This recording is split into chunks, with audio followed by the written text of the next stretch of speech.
I got on a rant yesterday, didn't I? Hi, I'm Jim. I just here for my swing, and I just love Joseph. The more I learn about what he did and how he responded, that just gives me such hope. I mean, it gives us all such hope. It's not about us; it's about what God can do through us. And so here we are, and Pharaoh has looked at him and gave him authority over his house, and then gave him authority over the entire Egypt, the entire land, the entire governmental force, all of it. He just said, nobody's going to do anything except by your word. And if you say anything, you, Joseph, Pharaoh said, you have my ear. Oh my goodness. When you have that kind of influence, yeah, the head is only as good as the neck. And when you have a neck like Joseph, and you could turn the head of Pharaoh, that's called influence. And God gives us authority through influence.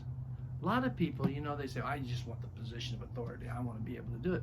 Well, yeah, it's good. But boy, when you have the influence of the authority, by influencing that power, that authority, that's a big responsibility.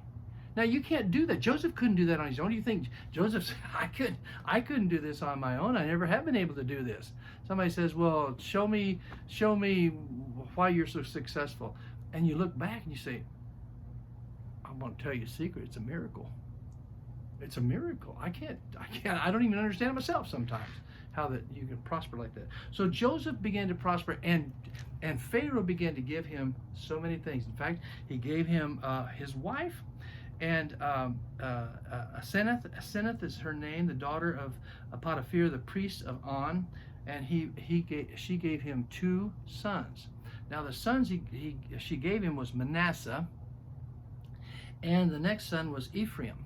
Now these are actually tribes of Israel, Manasseh and Ephraim.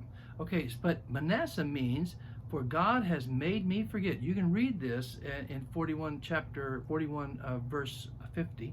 Genesis. I'm sorry, Genesis. It's in Genesis. Thank you, my lovely wife. She helps me so much. I'm telling you, you have no idea. She is definitely the neck. It turns my head every day. Anyway, so for God made me forget all my toil and all my father's house. In other words, Manasseh means God gave me the ability to forget. How wouldn't that be something if you could forget some things? Some people say, well, I'll forgive you, but I ain't forgetting. Well, that hurts you. Why not forget it and just go on with life? And so Manasseh, every time he looked at his son, says, I've forgotten all that mess. Thank you. I'm free. And then Ephraim means God has caused me to be fruitful. God has caused me to be fruitful in the land of my affliction. Here he came down, he was afflicted in the pit, he was afflicted in the prison, and yet now in this affliction, now he's come out to be prosperous. Oh, my friend, what a joy it is to know that. And so every time he looked at his sons, he said, thank you, Lord, I've forgotten those things, and now I look forward to the fruit of all that faith that allowed me just to trust in God. And God says, you know what? Here it is. I brought it to fruition, and we're about to see his dream, where his family came and bowed before him. All this happened. You have to understand now, all the things we've come up to at this point is for a purpose, that God could create a nation of Israel that would be his people in this world. All of this was working together, so God's ultimate plan was to create this nation where he could show the world his grace, his mercy, his power, his principles, his love, everything that God wanted to give to the world. He was doing all this through Joseph for the purposes of raising up a great nation.